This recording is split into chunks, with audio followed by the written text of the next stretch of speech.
प्रश्न आपको दिया है ए अनुपात बी, ए अनुपात बी, तो किस प्रकार निकालेंगे हम? चूँकि आपको 1/2 फिर अनुपात दे रखा है 3/8, तो हम इसको क्या करते हैं, नीचे वाली संख्या से नीचे वाली संख्या काट देते हैं। तो 2 एकम 2 और 2 चौके 8।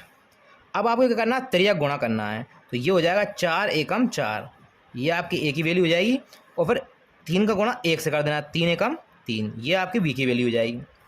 फिर आपको क्या दे रखा है, बी और सी का दे रखा है। तो बी और सी का क्या दे रखा है, कैसे करेंगे, नीचे वाली संख्या से नीचे वाली संख्या काटना है। तो 3 एकम 3 और 3 तिया 9।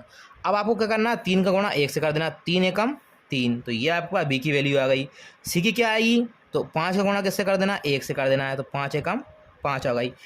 अब फिर देखते हैं तथा सी और डी का दे रखा है। तो सी और डी का दे रखा है, क्या दे रखा है, 6 और 4 का दे रखा है। 2 से कट जाएंगे, 2 3 6, 2 से कट जाएंगे 2 दूनी 4।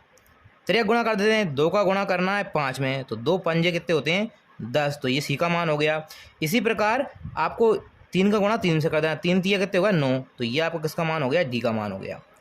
अब हम देखते हैं यहाँ पर कि यहाँ सी का मान क्या है 10 है और यहाँ सी का मान क्या है 5 है। तो आपको क्या करना पड़ेगा, इसको 10 बनाने के लिए इसमें 2 का गुणा करना पड़ेगा, ताकि ये दोनों क्या हो जाए, सेम हो जाए। तो ये भी 10 हो जाएगा, ये भी 10 हो जाएगा। तो जब 2 का गुणा इसमें किया तो इसमें भी हमको 2 का गुणा करना पड़ेगा, क्योंकि ये बी और सी का अनुपात सेम करना पड़ेगा।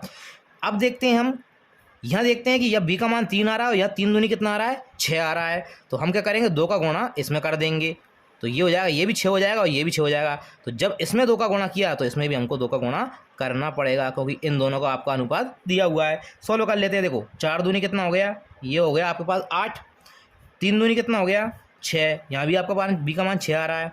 इसी प्रकार 5 दूनी कितना हो गया 10 और यहाँ आपका 10, तो इसी का मान 10 आ गया। इसी प्रकार ये क्या है 9 है।